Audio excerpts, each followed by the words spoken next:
55 বছর জুড়ে আমাদের যে শিক্ষা ব্যবস্থা, এই শিক্ষা ব্যবস্থা ছিল এটা ভারতের প্রেসক্রিপশনের শিক্ষা ব্যবস্থা, ব্রিটিশদের প্রেসক্রিপশনের শিক্ষা ব্যবস্থা। এই শিক্ষা ব্যবস্থার মাধ্যমে দক্ষ জনগোষ্ঠী কখনো তৈরি করা সম্ভব না। এর মাধ্যমে কেরাই তৈরি হবে।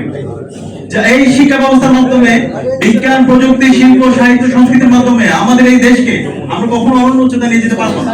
এবং বিশেষ করে গত 16 বছরে আমাদের পুরো শিক্ষা ব্যবস্থা এটা ছিল ভারতের একটা শ্যাডো এডুকেশন সিস্টেম।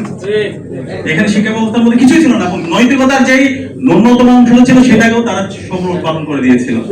তো বিপ্লবে আমাদের যে প্রত্যাশা ছিল সেই শিক্ষা ব্যবস্থার আমূল পরিবর্তন করে নতুন ভাবে আমাদের শিক্ষা ব্যবস্থাকে ঢেলে সাজানো হবে। এবং সেই জায়গা থেকে আমরা যখন ক্যাম্পাসগুলোতে আমাদের ছাত্র রাজনীতি যখন আমরা পাবলিকলি যখন আমরা কাজ করছিলাম, সেখানে আমরা বারবার বলেছি আমরা এই ক্যাম্পাসগুলোকে একটা জ্ঞান উৎপাদনের হাব বানাতে চাই।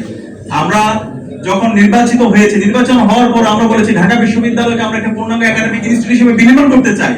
এবং আমরা বলেছি, বারবার আমরা বলেছি আমাদের এই গবেষণা সবচেয়ে বেশি বরাদ্দ দিতে হবে।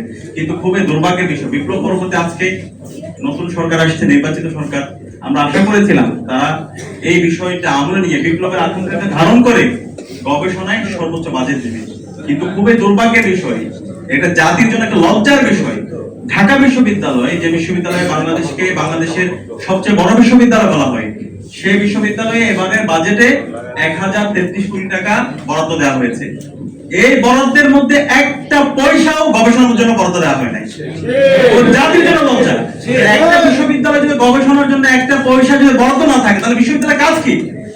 আমাদের কাছে মনে হচ্ছে বিশ্ববিদ্যালয়ের কাজ হচ্ছে শুধু রাজনীতি করা, ওই যে নেতার পিছনে, প্রাইম মিনিস্টারের পিছনে দৌড়াদৌড়ি করা, ঠিক আছে? এবং শিক্ষক রাজনীতি, যেটা আমরা ফেসিলিটি আমরা দেখতে পাইছি। সে আমার সারাদিন সিদ্দিকী নামে একজন ছিল, তার সময়ে প্রায় 1000 অধিক বিশ্ববিদ্যালয়ের শিক্ষক নিয়োগ দিয়ে পুরো বিশ্ববিদ্যালয়ে 12টা বাজায় দিচ্ছে। আমরা যখন শিক্ষক ক্লাস করতে যাই, অনেক শিক্ষক এমন আছে দেখে দেখে পড়তে পারে না, এবং এমন অনেক শিক্ষক আছে সে 20 বছর আগে, 10 বছর আগে সে একটা স্লাইড বানাইছে, এটা এখনো পড়ায়। হঠাৎ করে ইলেকট্রিসিটি চলে গেলে দেখা যায় আর কিছু পড়াইতে পারছে না।